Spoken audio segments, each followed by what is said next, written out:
So, Karen, I'm actually going to hand it over to you to sort of like let everyone know more about yourself, and we'll be really, really judgmental about your golfing skills. That's really what this is all about. So. Hi, yeah, this is Karen Prell. I'm having fun checking out the new Fraggle Rock avatars here. Really, really fun, and checking out this Labyrinth game. It's a bit over 40 years since the original Fraggle Rock first aired. So having these avatars out for people to play being Fraggles is a fun tie-in to that. And of course, we've got our new Fraggle Rock Back to the Rock series that's out now on Apple TV Plus. So very exciting time to be a Fraggle. And thank you guys so much for giving me a chance to be a Fraggle today. Yeah.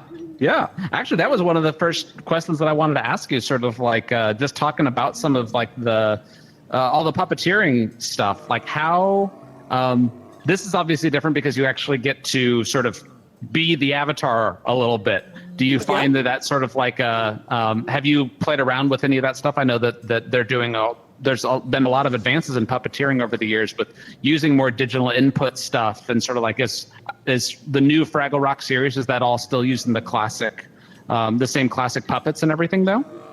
It uses hand puppets for the Fraggles. For the Doozers and the Gorgs, they have animatronic elements for the faces of the Gorgs, and for the and for the Doozers. So pretty much as it was done in the original series, but for the new series, all the electronics and animatronics are updated and even more expressive. But basically, it's, the concept is as we did it 40 years ago. Yeah, I love how it feels very much like the original, and I grew up on the original Fraggle Rock. So like it going back to that for the new series just felt like a really, really felt like going home a little bit. So well, go ahead and take your shot, and we'll sort of explore the Labyrinth. I love the fact that we get to sort of mash up a couple of classic Henson properties now. So okay, man, this is one where I just close my eyes and hit the ball and see what happens. That might actually work out pretty well for you there. It's getting there. It's getting there. Fantastic. Okay.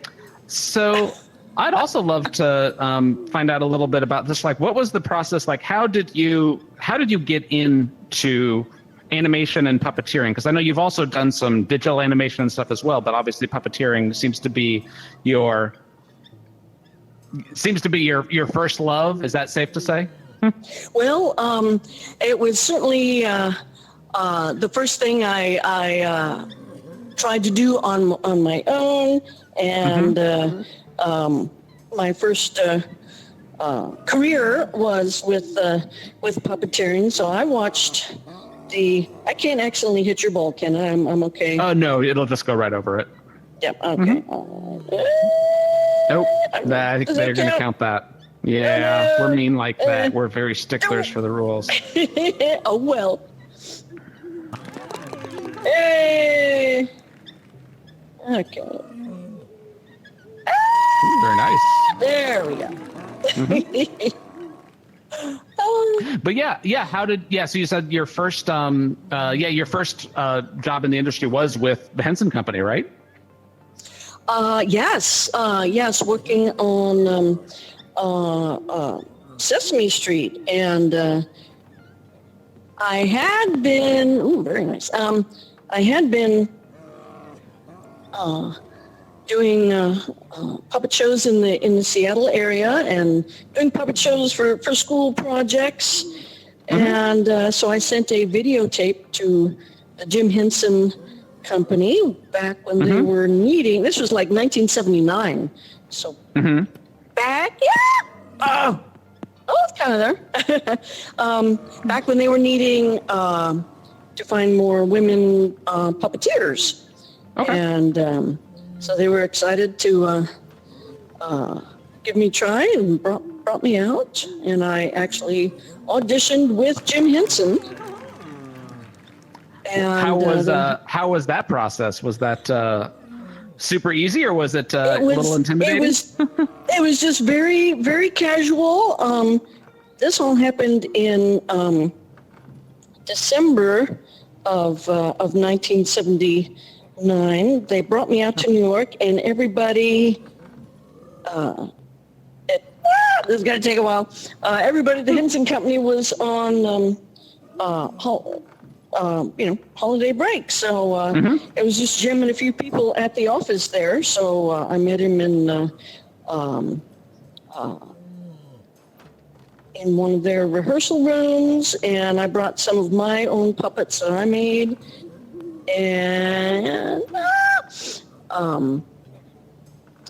And he brought some Sesame Street puppets like Clementine the Cowgirl. And so just had me talk with the puppets and say the alphabet. That's one of the big tests when they check is to see what you do when you get to the letter W. How many mouth flaps? Oh, okay. And is the secret to do less or more? Well, it's just to match the syllables. Because W W has 3 syllables, so to see, do you do 3 mouth movements for W? And he was just wanting to, kind of have an idea of my skills, and then they decided, to give me a chance working on Sesame Street. Cool. Do you remember what was the first character that you were on screen with? The first character they had me do it was very unusual. They had me doing a main character right away, and usually they start someone out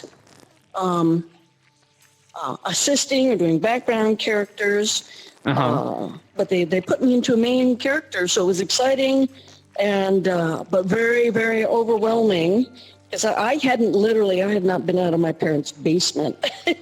I was 20, did not know much of the world. Well, it went somewhere. Oh, that works. Not too bad.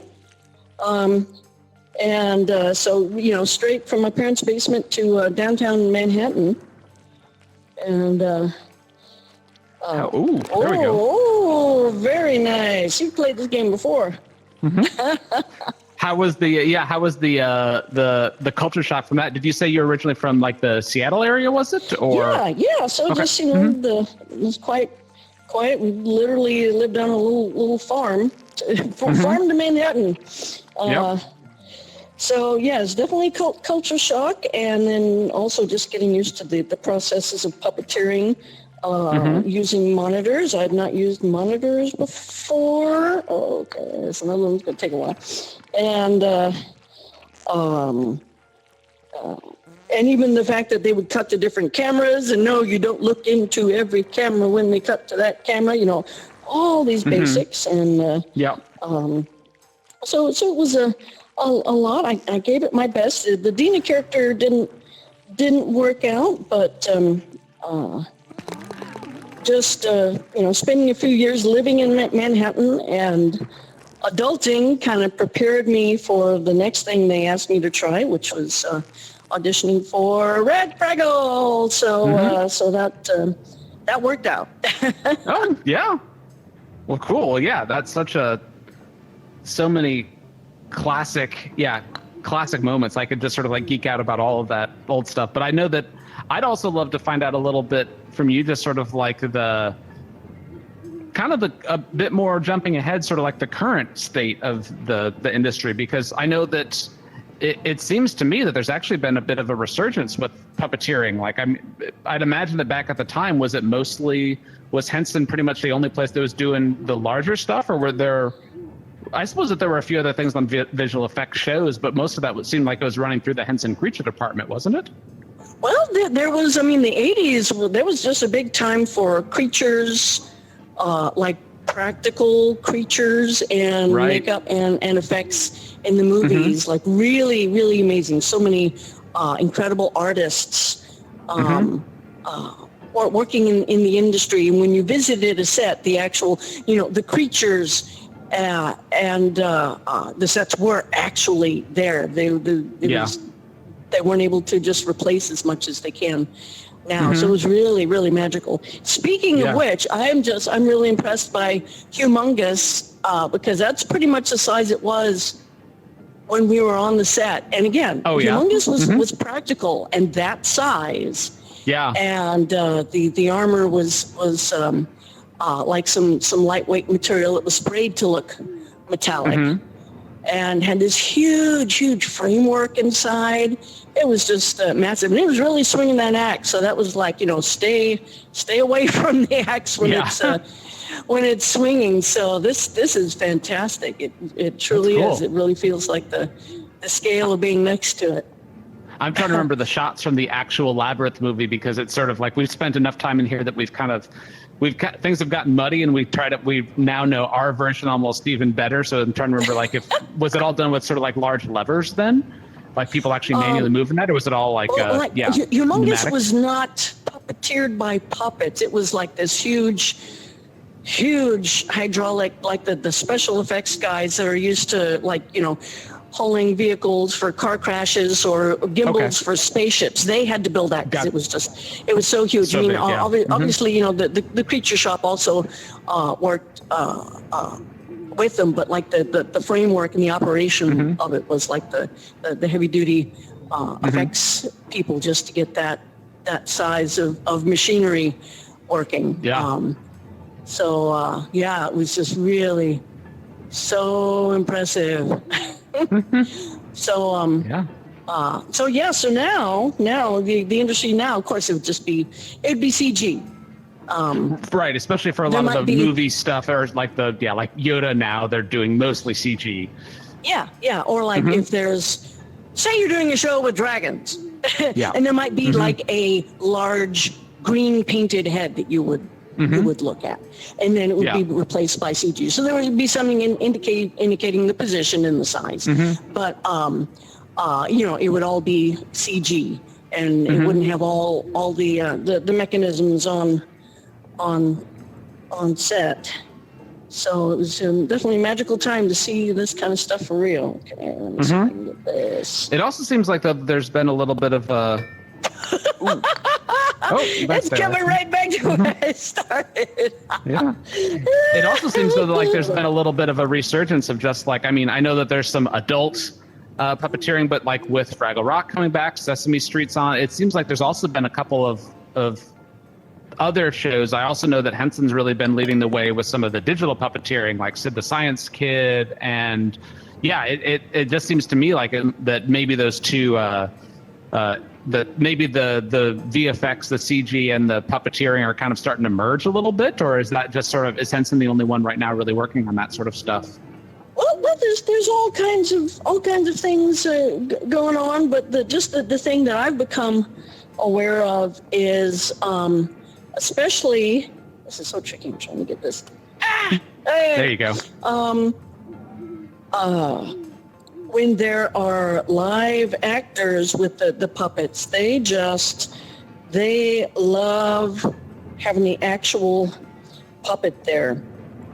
And it just makes a difference to the performance. Like Lily Cooper, who plays Doc in the new Fraggle Rock, she interacts with Sprocket, and they just have so much fun just riffing off of each other, and it just makes just such a big difference to actually have the character there and get that spontaneous performance happening right together, and it's just so much more fun for the performers. Yeah. I have to say, because I was doing VFX for quite a while. I haven't done it for several years, but I remember the first, I think, would have been like Sin City and Shark Boy and Lava Girl were like the first two that I had started on, and that was entirely green screen, absolutely nothing practical. But it does seem like lately there's been a big push to kind of get away from that and get more that the actors can respond to. And especially some of the virtual production just seems like it would be like a really fantastic way of doing some stuff. In fact, are you guys using any of the virtual production stuff at all for like Fraggle Rock? There are some virtual enhancements in post for some of the effects, and like removing the arm wires of the puppets. But we just try to keep it close to the processes that we used on the original. Okay, cool. Totally building everything. Otherwise, it would just be different. It would be a different production if it was done differently. That makes a lot of sense. Yeah, to just sort of hold on to the original. I guess I was just thinking. So for just to sort of, in case we're using a few too many buzzwords, virtual production is what we're talking about, where they're using the stage with the screens that match the cameras behind them, so that you're able to have like CG backgrounds, but it's still happening live and captured in camera. Which is we use blue screen on the original and the new Fraggle Rock, and it's still blue screen instead of green screen because the original there was only blue screen technology, so the characters' colors were designed to work with blue screen. Right. So so we continue using blue, and so there's a lot of blue screen work. We're not as confined as we were originally to keep shadows or people's bare hands or faces from floating around the characters. Those can be more easily removed, which is a wonderful thing because it was so hard in the original show. Did that go anywhere? Obviously not. It came back. I think it bounced out. Yeah, I think it popped back here. So, there we go.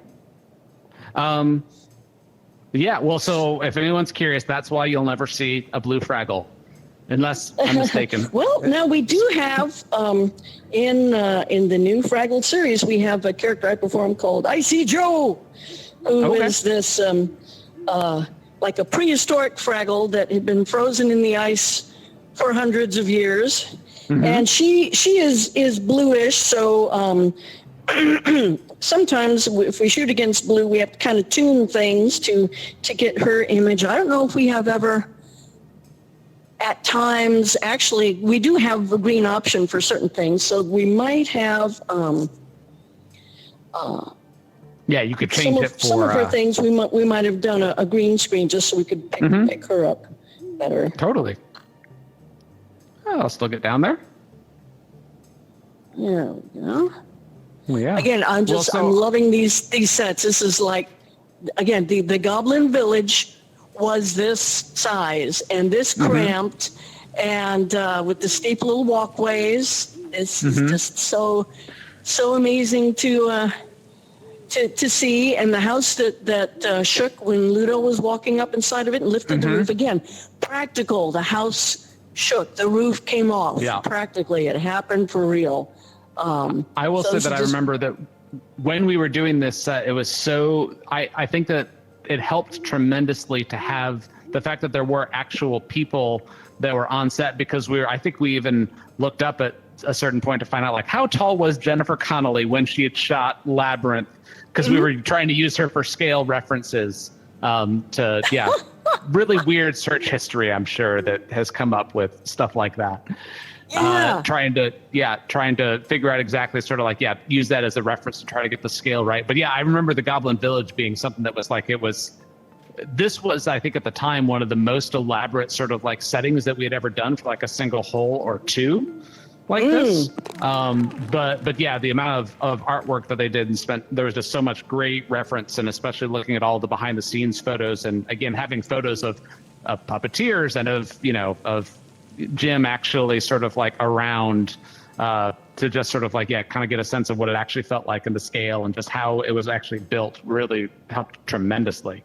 To be honest, I think that's actually one of the reasons that I kind of fell out of love with visual effects, was just that move more to the digital and less of the practical on-set stuff, because I always liked even if it was the still stuff doing digital, I always loved getting things more practical and more in camera, and trying to create that environment that the actors have something to actually play off of and react to. It really does. Oh yeah. It's hard to explain to folks who aren't acting how difficult it is to just to act to nothing or to act to a green screen without getting anything back in return. Yeah. So, yeah. So this was Jennifer got to experience the Goblin Village exactly like this, walking around and chickens and the whole the whole thing. Yeah. Well, I'm also kind of curious to hear. Oh, that's a nice shot. Oh, come on. Okay, getting closer. Very close, yeah. But I'm also kind of curious to find out what it was like, sort of going back, because you said it had been. Well, when was Fraggle Rock? It was early to mid 80s, right? So it's been almost what? We started shooting it in Toronto in 1982.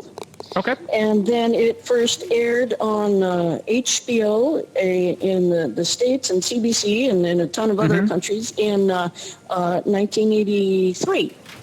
Okay.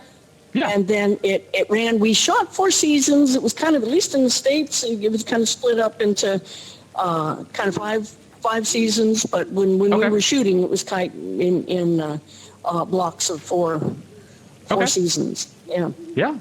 Very cool. But yeah, so what was it like, sort of like, now that the new season, or now that the new series on Apple TV Plus, or Apple TV, sorry, now that has come out, like, what was it like, sort of like going back almost 40 years after, and sort of like, re-inhabiting Red Fraggle? Was it just sort of like going back home, or what was sort of different about it this time around? Well, there was old and new, and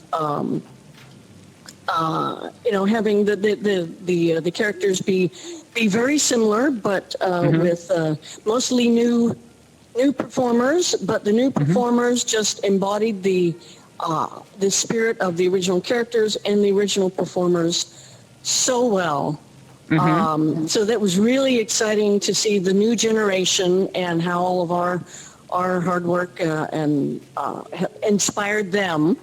Yeah. And to see a new generation of not only performers, but artists and people on the crew just putting their heart and soul into the new series, just the same way they did on the original series.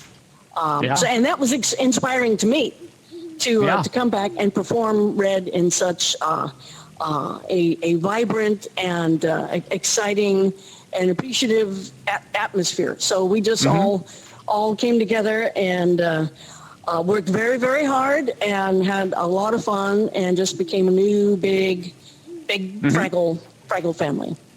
That's fantastic. I'm curious, were there any, because you were one of the originals to come back, were there any of the other original performers that made it back for the new series?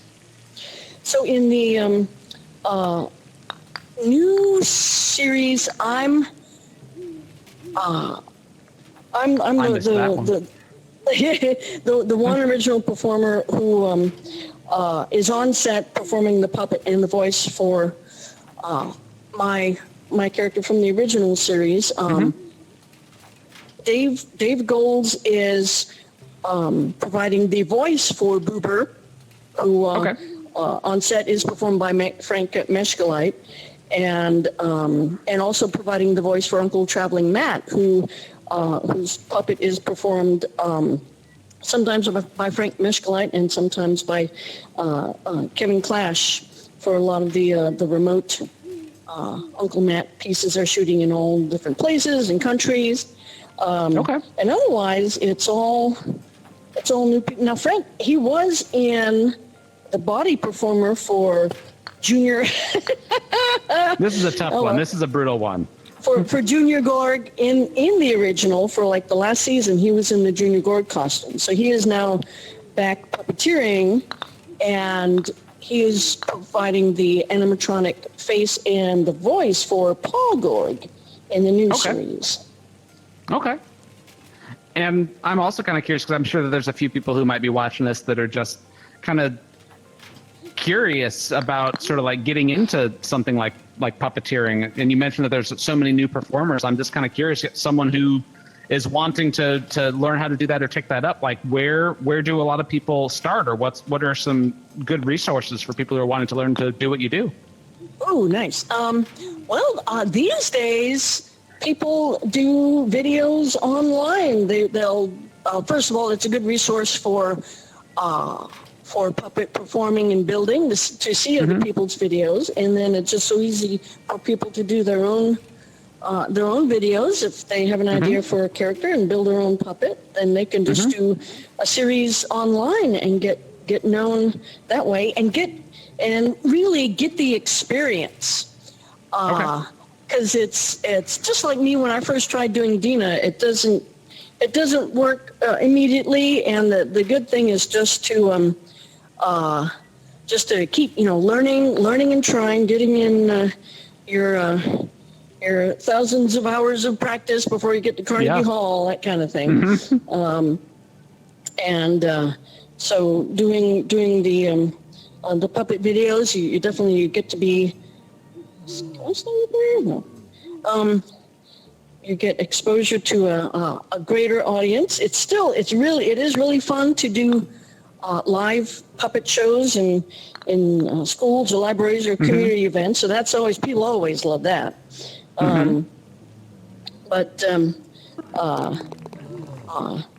Just the thing that didn't exist in the day when I was doing puppets was the option to easily shoot on video and be online. So I mean, I was right on the edge of that, and just sort of like just remembering the difficulty in that. For me, it was more like the late 80s when I started getting interested in film and a bunch of that stuff. And it was just so difficult to even find resources for how to do stuff. And even at that point, like, I think my grandpa had one of the first VHS-C camcorders, but he was reluctant to let us use it because it was a pretty expensive toy for the time. So, but just how difficult everything was. It was, and in fact, there really wasn't VHS when I sent in my audition tape. Right. To Henson's. I went to my community college, and they had like a 1-inch black and white U-matic videotape machine that was like the size of a washing machine. So you roll that thing out, camera on a separate stand, shoot something in black and white, and then the tape would be, I don't know, the size of a phone book. And that's what I sent to the Henson company for my audition tape. So there wasn't any VHS. There certainly wasn't any shooting it on your phone. So there's just so many good options today. And even if you want to do live shows, being able to rehearse on your phone, kind of to get used to using a monitor, which would have been so helpful when I was starting out, just to be able to easily rehearse. Because you can rehearse in the mirror, but when you're using a video monitor, it shows not a reversed image, like a real image of what the audience is seeing. So your brain has to get used to working what feels like backwards, even though you're you have to kind of invert it yourself. Yeah, but there are options in some apps on phones where you can mirror or not mirror the image, so you can get your monitor practice that way quite easily. Oh, hey there. I forgot about that. I actually wasn't trying to do that, but that's a whole invention. Oh, nice. I don't think that I've ever actually hit that before, so it's good to know that it's at least possible. And it's on camera, which is what really matters.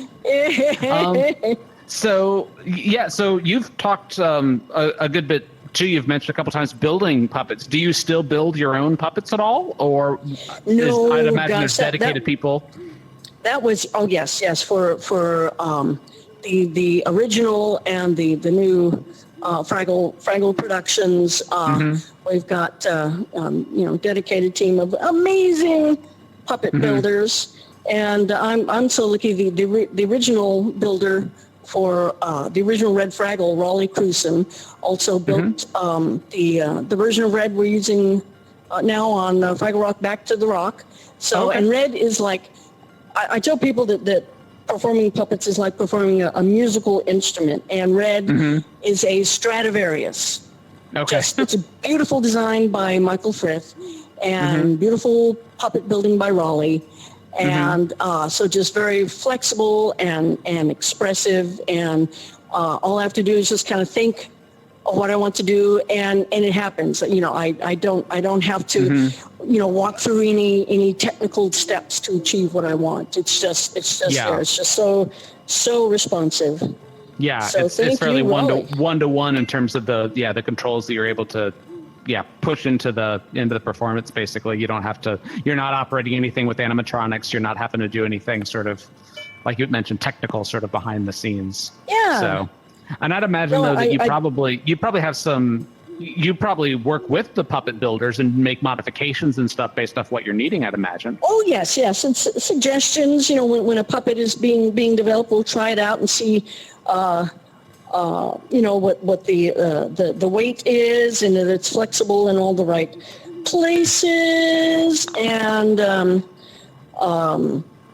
could you adjust the hinge of the mouth this way so I could do this, and just various fine tuning bits and pieces like that, and I do like performing animatronic enhancements, like on the worm in Labyrinth. I like performing the eyes for the worm, and on the new Fraggle Rock, I perform the blinking eyes for Icy Joe, and I have fun with that. But for Red, she doesn't need that. She works as she is. If she needs to be asleep, we have separate eyelids that we just put over her eyes. Yeah.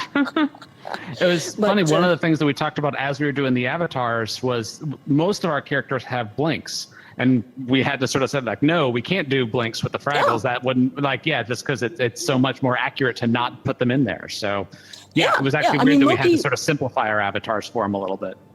Yeah, and Moki on the original and the new series, her eyelids could close. They weren't necessarily used. They were used more for emotions and expressions, not for just regular blinking. And Donna Kimball, the performer for Moki in the new Fraggle series, she's amazing. Of course, Kathy Mullen was just did such a beautiful, deep performance with Moki in the original series.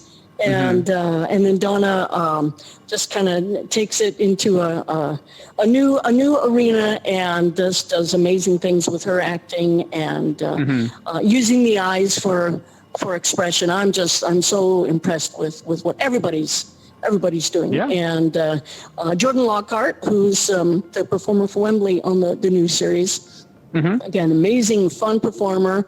And Wembley has, I don't know if you remember, he's got like twirly eyes, like a twirly eye mech. And so Jordan's really wonderful at just kind of playing with those, not for just a chaotic spinning effect, but using them for like for the eyes looking around, which is just really exciting to see. I think that is one of the things that's so interesting about puppeteering, even more so than a lot of other types of animation, is just sort of like you do kind of have to really get to know that very specific character and how you're going to use some of the unique aspects of it. So are there any of the other elements that you find that, especially with like Red Fraggle? Or maybe a better question would be like, is Red your favorite one, or do you have another favorite character that you've loved performing in particular? Oh, Red is absolutely my favorite. That was just kind of a big thing for me, just even developing as a person. So, out in the real world, out of my parents' basement, adulting in the real world, and usually being, a very shy and still a very shy, quiet, introverted person, and having a character where I could just act up and scream and yell and run around and, explore that part of me. And I was so shocked when Jim Henson cast me as Red Fraggle. I thought for sure I was more of a Moki person, but he wanted me to be Red, and it's like he could see my inner Red before I could. And it worked out. It's just been so so fun, finding that character in me. Yeah. Although I have to say, I have fun with Icy Joe because she's just so big and weird and loud, and she kind of has some Fraggly kind of Red Fraggly kind of passion, but it's just in kind of a bigger, rougher form. Yeah. It's funny. I could actually see that because one of the things is that when characters are playing against, or when actors are playing against type, it can be so much. It can be so. Oh, by the way, there's a trick to this one. If you just tap it, I think you'll. Okay. Oh, that's right. That's yeah. Yes. Yeah. We didn't even get a chance to comment on yes, the gravity maze, as we call it. So. Yeah, and then I seen the baby over there. I was performing the baby when the baby puppet is like sitting upside down in like the doorways. That's me. Oh yeah. Up inside the set, or like looking over the edge of the stairs. That's me with a scary rubber baby puppet. I didn't actually know that they used a puppet for that. So or that they had a puppet, Toby. Again, they couldn't. There weren't really good options for putting in a CG baby. So right, yeah. So that was me with the puppet, reaching over the end of the stairs, or inside the set, reaching down for the upside down baby. Just doing just a tiny little bit of stuff to have it move. That's interesting. I had always assumed that that it was just the same baby, that they had just turned the camera 90 degrees or 180 degrees in order to sort of simulate the different look. But I had no idea that there was a puppet. They definitely did that for some shots as much as they could back in 1985. But for other shots where it was wide or they needed the camera, you didn't need that detail. Things, it was handy to have the physical baby there. So it was just a couple shots and had the puppet, and then the rest was very fancy shooting. But again, this was they built an Escher maze. Of course, it wasn't anti-gravity. Yeah. But it was huge, and just having cranes and wires all over the place. I'm getting dizzy just standing here. Let's see if I can do this. That'll do it.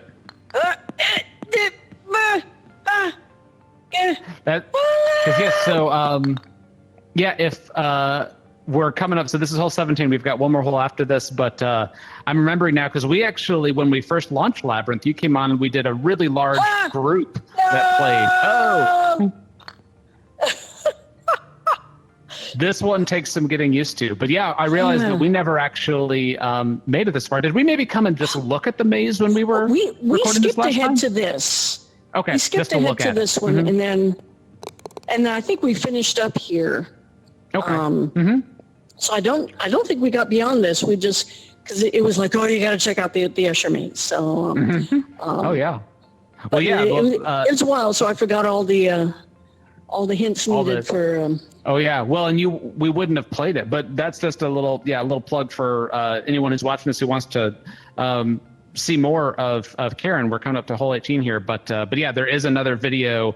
I'm sure we could find a way to link it in the description. That was from 2 years ago when we first launched Labyrinth. So it's super great to have another Henson thing that we get to geek out with you about. Yeah. So, yeah. I was just remembering, I wanted to ask you while we were back in the gravity maze there, one of the things that we picked up on that is just sort of like a theme, one of the few things that is not puppeteered in most cases is chickens.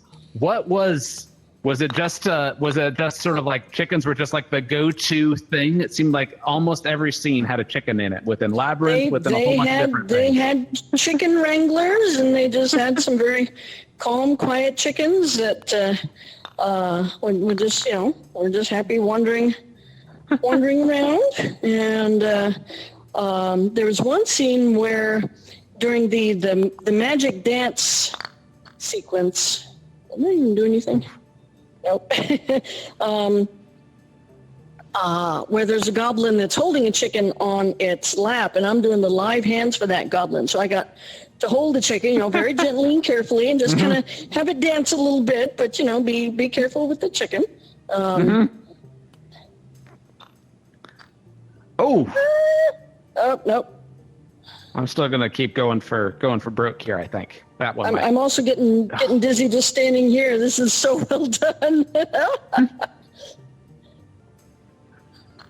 I think the last time when we played this, I think I went away to shoot more of the new Fraggle series. So that's I just put away my VR stuff. So thank you for giving me a chance to get it going again. An excuse to pull it back out. Absolutely. Well, I would be, so we've already announced it, so I think it's safe to say, because we're also doing we'll be releasing the Dark Crystal avatars coming up here before too long as well. So those aren't out yet. I knew you were doing more, but I didn't know which ones. Oh, nice. That's very exciting. We haven't announced what we're doing, but we've been working on them. Just curious, were you involved with Dark Crystal at all? No, not the movie or the series. I was in the I was in London when they were building Dark Crystal things in the creature shop there, and also in New York when they were building there. And so I got to visit and play with some of the puppets. Cool. Yeah, because I suppose at that time there would have been quite a bit. There was a lot of stuff that was going on at the Henson Company, especially during that time. There's still a ton of different productions going on, but yeah, there was a lot of it, almost sort of like that golden era Hollywood where all of you performers were sort of there and would sort of be on different productions. But yeah, there were probably several that you weren't able to be on just because there were so many different productions happening at any given time, I'd imagine. Yeah, there was a lot going on. So I was back doing Sesame Street, and they had people spread all over the place working on all the projects. So yeah, it was a very, very exciting time. But now is a very exciting time as well. Oh yeah. Well, yeah, Dark Crystal just they did the new, was it Age of Resistance? It was on Netflix, and then Fraggle Rock. Anything else that you're wanting to plug or mention before we wrap up here? Well, definitely just mention again, we've got a lot of things to celebrate Fraggle Rise. Over 40 years since the original Fraggle Rock was released, and we've got the new Fraggle Rock Back to the Rock on Apple TV Plus. New series with a lot of old and new characters and a new generation of amazing performers. So a lot of fun Fraggly things. And the original series can also be seen on Apple TV Plus. So there's a lot of Fraggling to be found. Yes. Well, thank you so much for spending time. And I'll just mention that pick up the Fraggle Rock avatars. They are in the game by the time this airs. So you do have to get them in game. So go in and there'll be a link within that panel off to the right that shows you how to get there, or you can just click on avatars and you'll find them. But yeah, thank you so much, Karen, for taking some time and spending your day with us. Thank you so much for celebrating all these wonderful Henson TV shows and movies, and I look forward to seeing what else you do in the future. Okay, awesome. Thanks, everybody.